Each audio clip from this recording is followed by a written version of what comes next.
Welcome to the Golden Crane Award-winning Color Success Podcast. I'm your host, Dr. Stephanie J. Wong. Dr. Rozina Lakhani is a psychiatrist, keynote speaker, corporate consultant to reduce losses due to burnout-related injuries, author of Stress to Joy, and podcast host of Happy and Healthy Mind. Dr. Rozina, thank you so much for being with us today on the Color of Success. Thank you. I'm really grateful for the opportunity. This is our first psychiatrist on the show. We've had a number of content experts, but someone with a very interesting story that really led to working with executives, managers, and patients with burnout. And so I'm wondering if you can tell us a little bit about your journey and how you went into that area of specialty. Sure. So I've been a conventional psychiatrist for 20 plus years, 25 years. And I started with general medication management type of practice. Psychiatrists are the doctors who go through the medical school. And so they're kind of very medical model oriented. And then we do the residency. So we learn how to manage like more complex psychiatric problems. And like you were saying, that most of the psychiatrists you work with, they're mostly focused on medication management. So I was trained in that era, although I was privileged to get some extra training that I'll share in a few minutes. But in that process, we become really work focused and we just kind of go. And most of the professionals nowadays go through this issue where there is no work-life boundary. We keep on going all the time. We just live to work rather than work to live. Mm-hmm. And in that process, I reached to the point where I was reaching to the level of burnout, but I was not recognizing. And I was new in the business at that time. I had started my own practice. I was taking care of the patient, taking care of the practice. We just had moved. My body was giving me the signals, but I was all like, not ignoring them. What were the signals you were experiencing? Feeling tight, feeling a little more irritable, feeling a little, your sleep starts getting disturbed. And so you start having these episodes of a little forgetfulness, a little absent-mindedness. And you just keep going on and on and on until you get a bigger signal. And I had a big signal in my life when one day after work, I was driving home and I was so exhausted and tired that for a few seconds, my mind zoned out. Mm-hmm. And here I'm thinking, oh, tomorrow is my day off. Maybe I will just go to a lake and relax and read a nice book because I haven't had the chance to relax for so long. And I was going on. And then those few seconds of that absent-mindedness, and boom, I kind of got up and I realized that I was in a big car accident. My car was flipped. My air balloon had, my airbag had come on. And then I was just like shocked. And so somebody was asking, are you okay? Are you okay? And I looked at my hand and my hand was like this. And it's like, oh my God, what happened to my hand? And he's saying, are you okay? We have called the police. They're on their way. And it's like, oh my God. So I got my call when I broke my hand with that car accident. And after that, there was a more stressful phase because of course, when you are new in the business, when you are kind of very busy professional, and now you can't even do simple things with your hand. You can't zip up your pants. You can't make the phone calls. And so the life really turned upside down. And so the stress level increased quite a bit. But I realized that as I was going to the doctor's appointment, as I went through the surgery, as I went through the rehab, Mhm. even physical therapy, nobody asked me how is your stress level. Everybody focused on, okay, fixing my hand, making sure because I had this whole spinal problem, backlash. And so, like, taking care of the back, taking care of my hand, and all the physical problems that I was having. But I was really, really struggling with high level of stress, and nobody realized that. Or It sounded maybe like, realized that. Nobody asked me. Even I'm a right. doctor, I'm a psychiatrist. Yeah. It sounded like traditional American medical model where they were just trying to treat the immediate issue. And really, the underlying discussion would have been about burnout and stress. Right, right. And funny thing is that now I realize that if they would have said maybe it was because of the stress, I would have been angry. Because most of the people, when even the issue is raised, people become angry that you are blaming my stress and you're not taking care of the issue. It's not blaming the stress. It is human beings are the whole being. If there's a physical part of the body and then there's a mental part of the body, and both have to work in alignment, in harmony, for a person to be able to function at their best. Our mind is the CEO.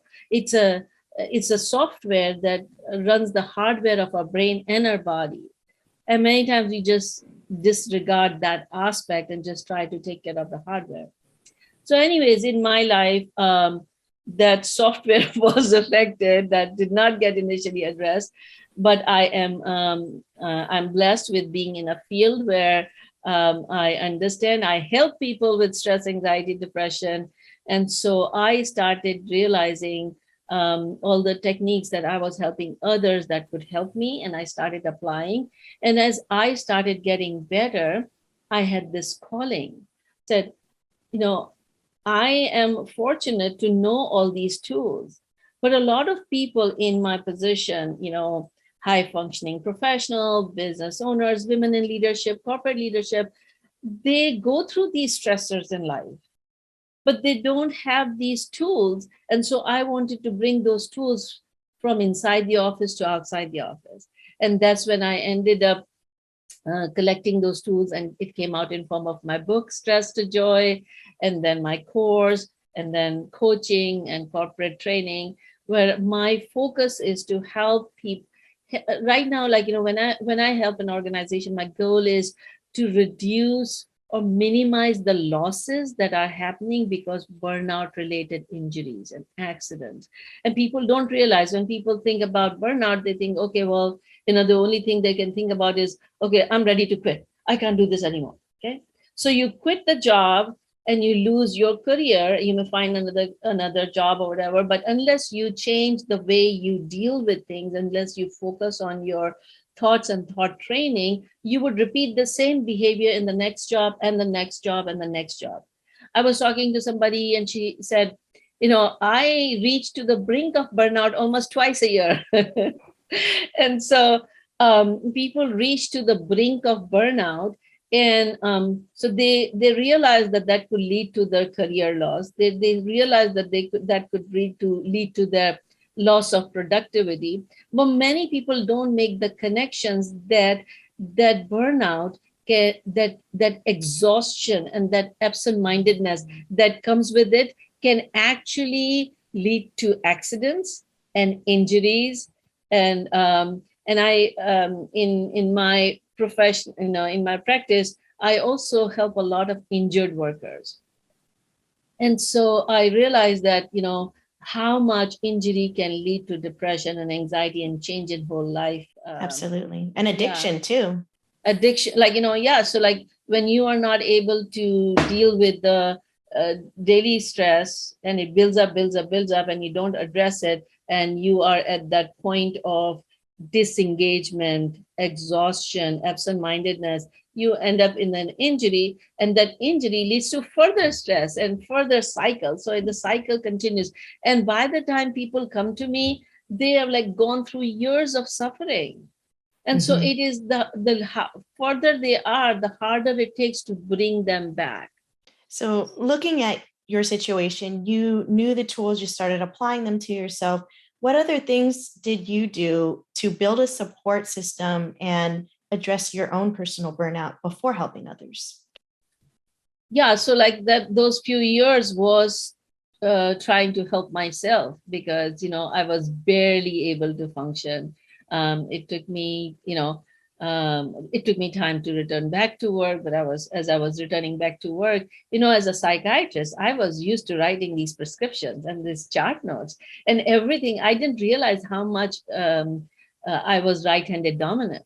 So everything I used to do with my left hand, with my right hand, and so I had to learn different ways of working. But I was also fortunate enough to have a lot of friends around them, like you, my psychologist friend, my psychiatrist friend, the counselors, really good friends who became my support system and helped me through those difficulties as I was going through.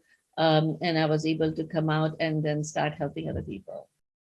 So then you go into this business of, integrating, working with executives, people injured on the job. How have you implemented some of these techniques? Could you tell us more about thought training? So thought training is kind of my simple version of what I got trained initially as cognitive behavior therapy. So as we go through the psychiatry residency, I was also privileged to go through a program that actually emphasized on both medication management and psychotherapy, and we wanted to treat the person as a whole. And so I got trained into cognitive behavior therapy. Now, cognitive behavior therapy is a big name. It's like, okay, what is cognitive behavior therapy? Well, it is simply thought training. And many times we get into these patterns of thinking that keeps us servant of our own conditioning, past conditioning. And so once you recognize what are these thoughts, and if these thoughts are helpful for you or hurtful for you, and you kind of train them to think a different way, then you can improve your ability to cope with circumstances of your life.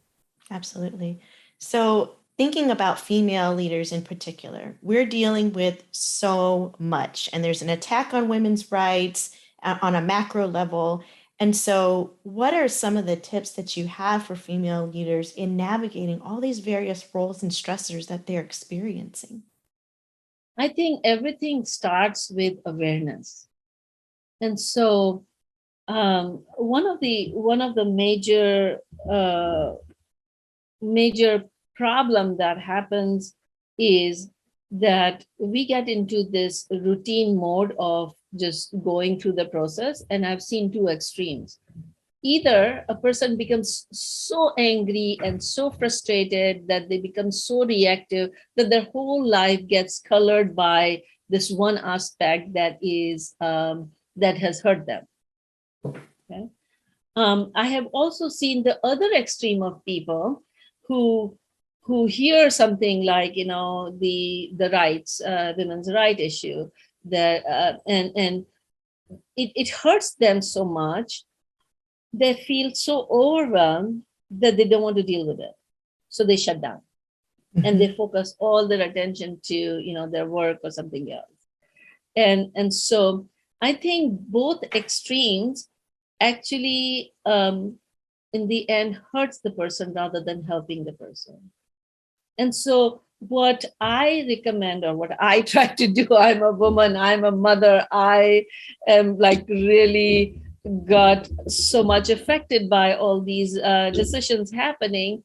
And I had a choice. So like, for a little bit, I kind of got into this extreme reactivity mode. And then I realized, oh, this is not helping me. And I'm kind of focusing on things that are not in my influence. And I need to focus on the things that are in my influence. That is one of the techniques that I teach in my program.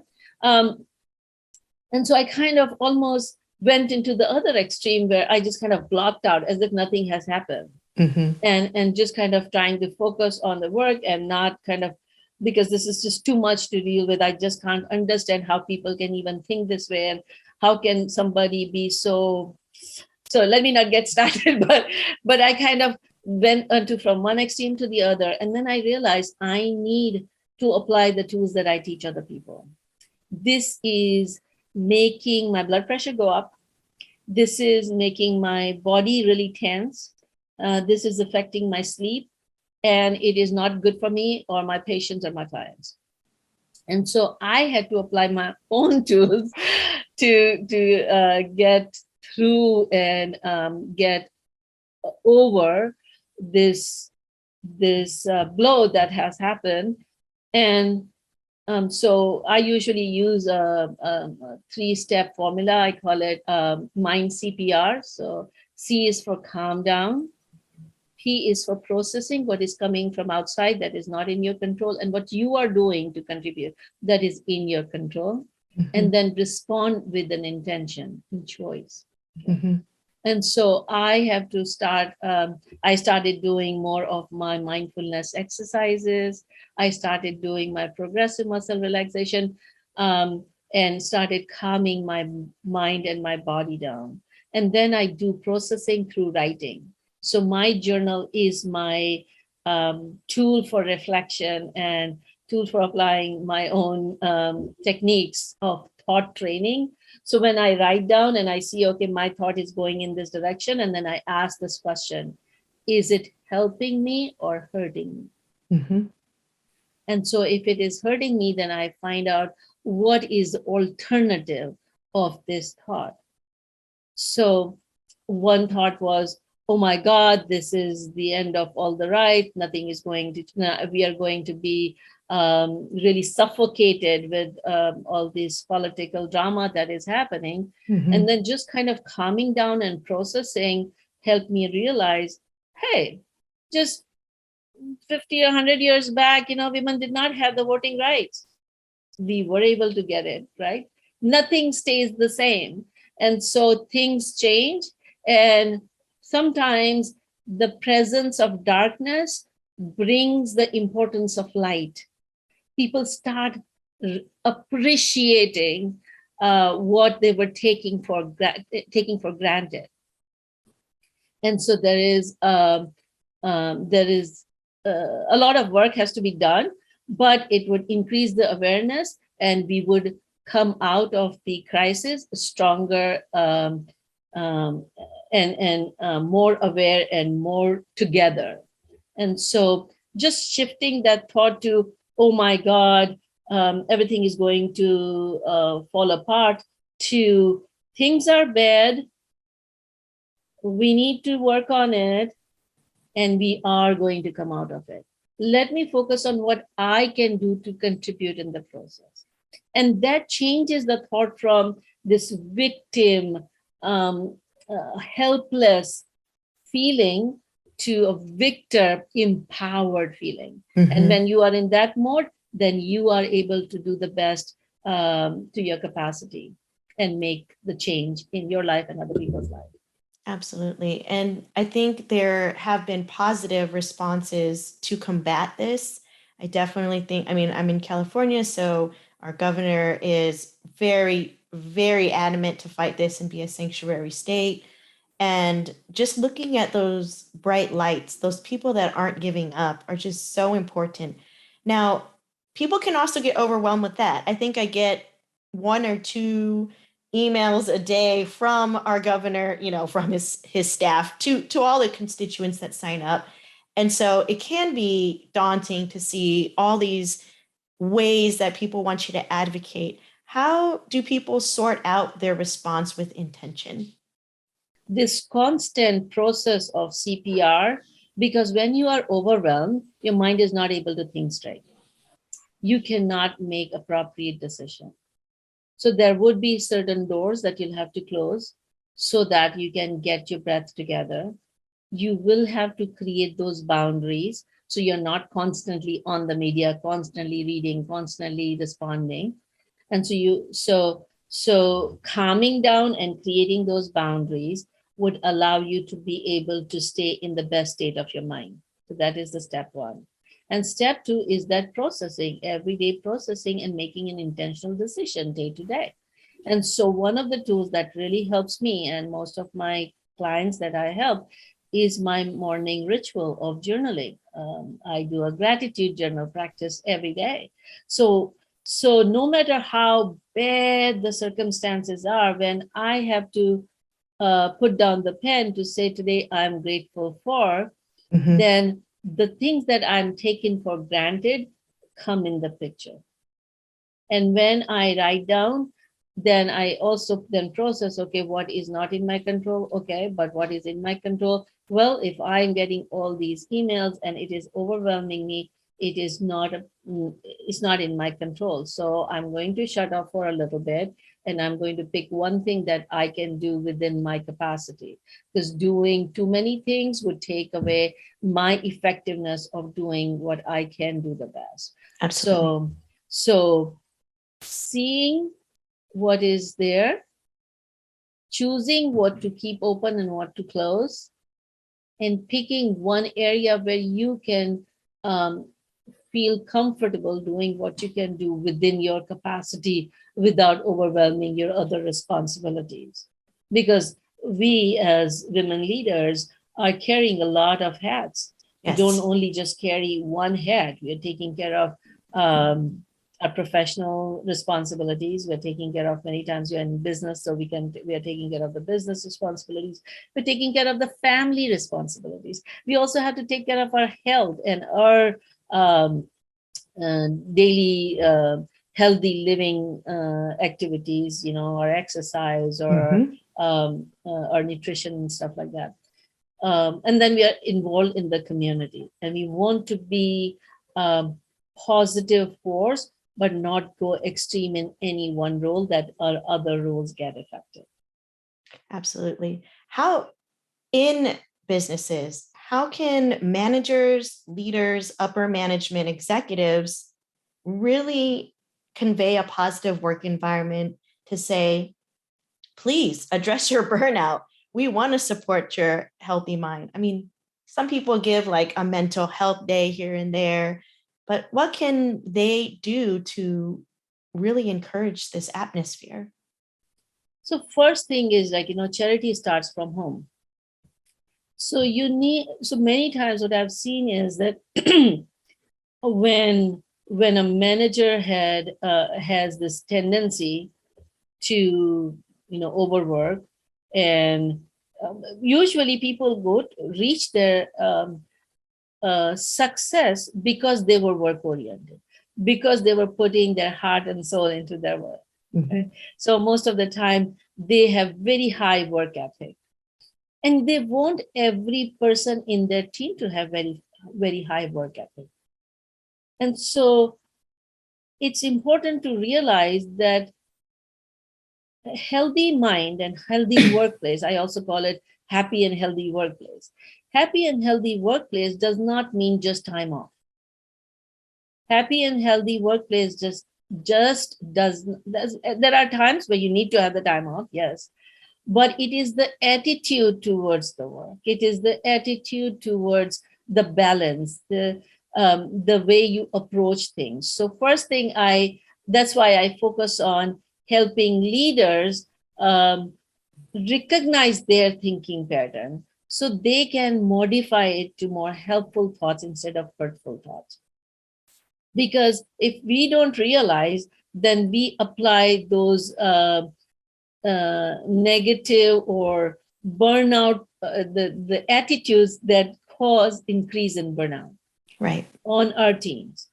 So once we realize that this is a helpful thought, because we don't want to lower the productivity either. Burnout prevention doesn't mean that you just kind of give everybody time off and then reduce their workload by 50% and have the productivity go so down that your organization is suffering financially. No, it means that you bring the best out of each person in your team. Yes. That means you allow that balance, that empowerment, so that each team member can produce at their best.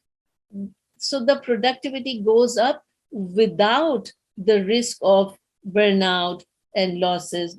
There's there's this one concept of burnout leads to absenteeism. There's a lot of absenteeism causes a lot of financial loss, right?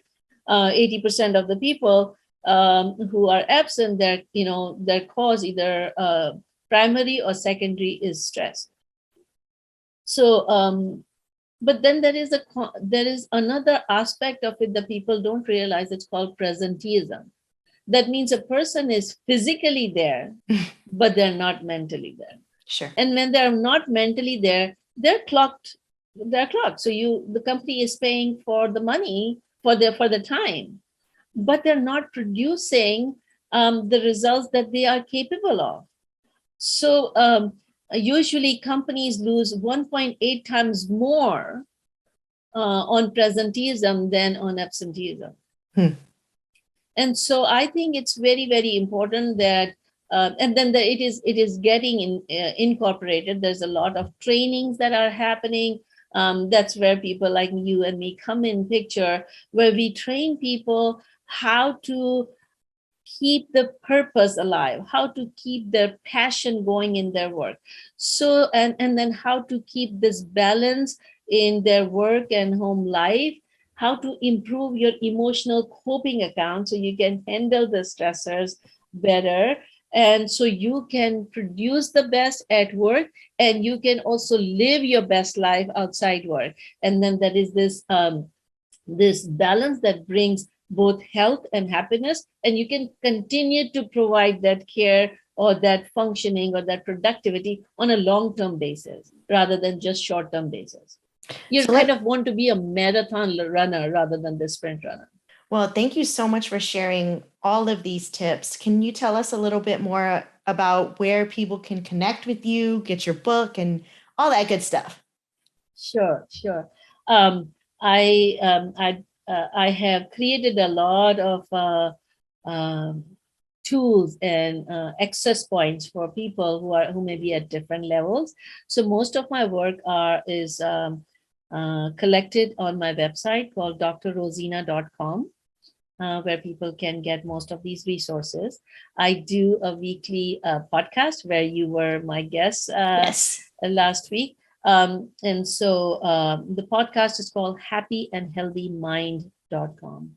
And over there we have almost 100 interviews with different guests like you, where we share tips for practical tips for mental fitness so that you can live your best life without burnout and suffering.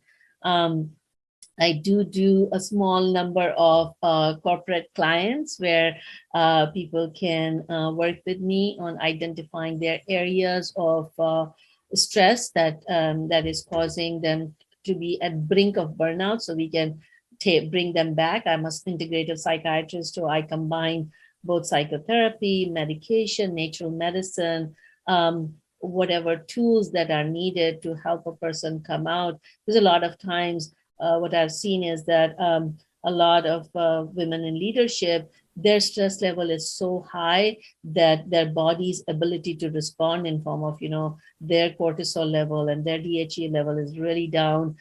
So their body is really into stress-free activity mode. And many times we have to treat that for a person to be able to get their zest, their energy, their passion back, their present-mindedness back. So I work with a small number of clients like that.